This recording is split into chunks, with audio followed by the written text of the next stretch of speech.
Look closely. You have a shaky camera, hyperventilating explorers, and a dead sprint down a lightless corridor before heavy iron doors slam shut. This is the final recorded footage from inside the C&H Monarch Sugar Factory. This massive facility was shuttered in the 1920s, following a string of gruesome, unexplained fatalities on the production floor. A team of urban explorers found a list of instructions for the factory online. It included mandates like "do not touch the red valves" and "count the sugar sacks thrice." Their objective was to break every rule on camera to prove the local ghost stories were fake. Those internet instructions are actually the original 1920s industrial safety protocols required to prevent catastrophic accidents in the factory. By disregarding these safety protocols for the sake of entertainment, the explorers systematically recreated the exact hazardous conditions that led to the original fatalities. The disaster begins when one of the explorers, Alex, intentionally breaks the first rule by twisting a rusted red valve on the main production floor. The environment immediately reacts. A violent hiss of pressure fills the room, blinding sugar dust chokes the air, and their digital spirit box spits out two clear words: "Get out." The labels etched into these controls, atomizer and tank heater, identify them as manual release points for lines carrying superheated steam and highly volatile pressure.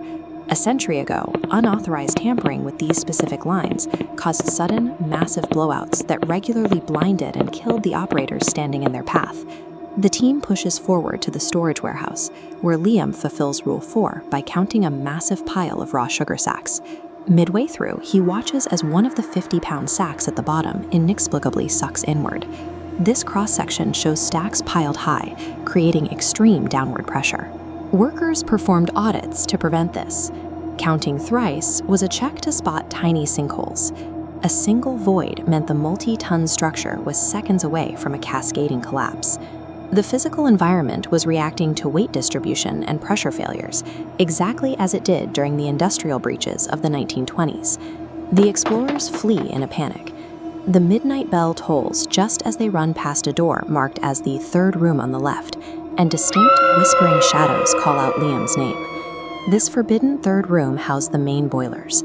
It was the most grueling, deafening, and physically punishing sector of the entire Monarch facility.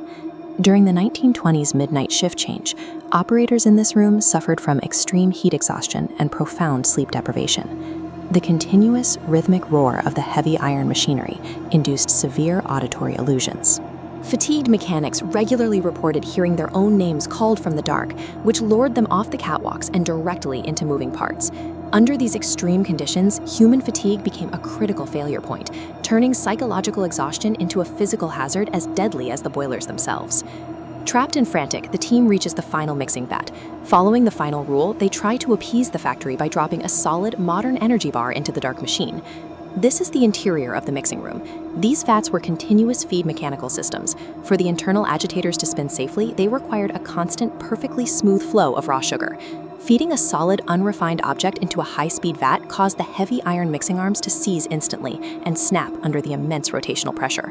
When those internal arms snapped, the sudden mechanical failure generated a violent recoil. This recoil routinely caught the clothes or limbs of the men standing nearby, pulling them straight into the massive, exposed gears. In their desperation to leave a supernatural offering, the YouTubers tossed a solid obstruction into a highly sensitive, volatile piece of machinery. By obstructing the machinery, the team reproduced the specific type of catastrophic mechanical failure that plagued the factory's final years of operation. These urban legends serve as distorted oral histories of industrial trauma. When arrogance leads us to ignore the inherited warnings of the past, we risk repeating the tragedies that created them. We haven't slept. We keep hearing whispers. What do you think happens if you don't leave the right? Offering, let us know in the comments. Subscribe for more.